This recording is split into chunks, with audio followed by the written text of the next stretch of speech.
Welcome back to my channel. ఎలా ఉన్నారు అందరూ కూడా? నేనైతే మాది ఫ్రిడ్జ్ ఇన్వర్టర్ రిపేర్ అయ్యేటప్పటికి గురువారం అయిందండి, చెప్పాను కదా. అయితే ఆ గురువారం వరకు నేను కూరగాయలు అయితే తెప్పించలేదు. ఎండలు అయితే మామూలుగా లేవు కదా. మేము ఉండే ప్లేస్ నుంచి వేరే ప్లేస్ చాలా దూరం అనమాట మార్కెట్. ఏం కావాలన్నా కూడా మా హస్బెండే వెళ్ళి తేవాల్సి వస్తుంది. నేను వెళ్ళడానికి కూడా కొంచెం దూరంగా వెళ్ళాలన్నమాట. మా అమ్మాయిని తీసుకొని వెళ్ళడానికి ఇంకా ఇబ్బంది అని చెప్పి నేను వెళ్ళను, ఆయన తీసుకొస్తారనమాట మా హస్బెండ్. సో ఏంటంటే ఈ గురువారం వచ్చే వరకు ఈ ఫ్రిడ్జ్ తోట సరిపోయింది. ఇంక కూరగాయలు తెప్పించలేదు, ఎండలు కూడా చాలా ఎక్కువగా ఉన్నాయి కదా, తెప్పించినా వేస్ట్ అయిపోతాయి అని చెప్పి అప్పటి వరకు ఉన్న కూరగాయలు అలా అడ్జస్ట్ చేసాం. బట్ గురువారం వచ్చేటప్పటికి అస్సలు కూరగాయలు అనేవి లేవన్నమాట. ఈవెన్ పూరి కర్రీ చేయడానికి కూడా బంగాళదుంపలు కూడా లేవు. సో నేనేంటంటే మార్నింగే టిఫిన్ తెప్పించేద్దాము, కూరగాయలు అవి కూడా తీసుకొస్తారు కదా, ఇంకా అవన్నీ సర్దుకుంటప్పుడు టైం ఉంటుంది, ఇంక వంట చేద్దాం అనుకున్నాను. బట్ 6కి కూర్చున్నారు మా హస్బెండ్, ఇంక నైట్ ఎప్పుడుకో వచ్చారనమాట బయటికి.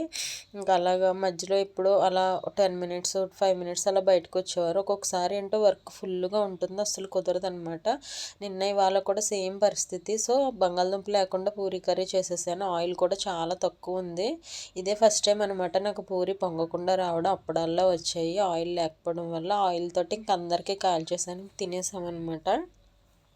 పూరి చేసేసాను, ఇంక అందరూ ఇదే తినేసామన్నమాట. ఆఫ్టర్నూన్ వచ్చేటప్పటికి రైస్ అయితే పెట్టాను, కర్రీ చేయడానికి వెజిటేబుల్స్ లేవు కదా, ఇంకేం చేస్తాం. మా హస్బెండ్ అయితే పాపం మధ్యలో వచ్చి ఇంక వెంటనే కర్రీస్ తీసుకొచ్చారు, తిన్నాము. ఈవినింగ్ వచ్చేటప్పటికి పూరి చేసాక కొన్ని చపాతీలాగా మిగిలితే ఇంక వాటిని చపాతీలాగా చేశాను అనమాట.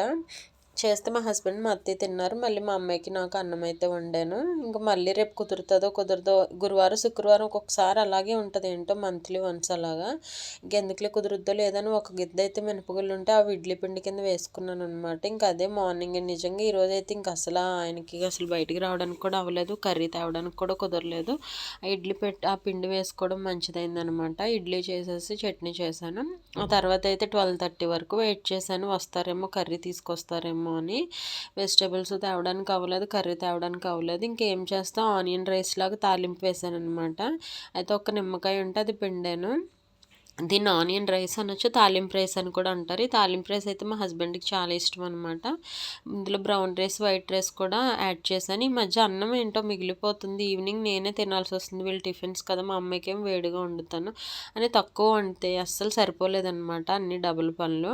బ్రౌన్ రైస్ చాలా తక్కువ మిగిలింది, వైట్ రైస్ చాలా తక్కువ మిగిలింది. నాకైతే ఇంక తాలింపు రైస్ అయితే అస్సలు లేదనమాట. మా హస్బెండ్కి నచ్చింది, తిన్నారు. చేసిందే తక్కువ కదా, ఆయన తిన్నారు. సో నేనేంటంటే ఇంకా రైస్ మా అమ్మాయికేమో ఫుల్గా నెయ్యి వేసి పెట్టాను, స్పైసీగా ఉంది కదా అని చెప్పి, తనకు కూడా నచ్చింది, తిన్నది. ఇంకొంచెమే ఉంది కదా రైస్ అని చెప్పి మా అత్తయ్యకి అయితే ఉంచాను అనమాట. మా అత్తయ్య తర్వాత తింటానన్నారు. మా అమ్మాయికి పెట్టేశాక నేను కూడా ఇంకా తర్వాత ఏం పెట్టుకొని తింటుంటే ఇంక మా హస్బెండ్ తాలింపు రైస్ అయిపోయింది కదా, ఇంకా ఆయన కొంచెం అన్నం అయితే పెట్టమన్నారనమాట. చాలా తక్కువగా వండాను అనిపించింది. సో ఇంక ఈ అన్నం ప్లేట్ కలుపుకొని తింటున్నాను. ఇంకా ఆయన వచ్చారు, ఇంకా ఆయనకి ఇచ్చేసాను అనమాట ప్లేట్ అయితే.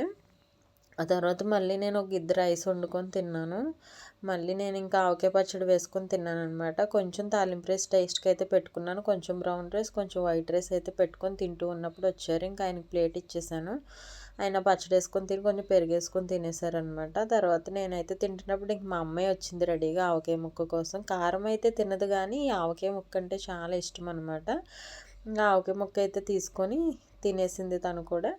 ఆ తర్వాత నేను ఇంక తినేసి పెరుగన్నం అయితే తిన్నాను. ఒక్కొక్కసారి ఏంటి ఇలా జరుగుతూ ఉంటాయి కదా, మనకి ఏంటంటే కొనుక్కోవడానికి టైం లేక, వెళ్ళే టైం లేక, ఒక్కొక్కసారి సిచ్యువేషన్స్ అలా ఉంటాయి అన్నమాట. మాకైతే మేము ఉండే ప్లేస్కి మార్కెట్ అయితే చాలా దూరం నేను వెళ్ళటానికి కూడా. సో అన్నీ మా హస్బెండే తీసుకొస్తారు. మీకు నచ్చితే సబ్స్క్రైబ్ చేయండి, లైక్ చేయండి. Thanks for watching.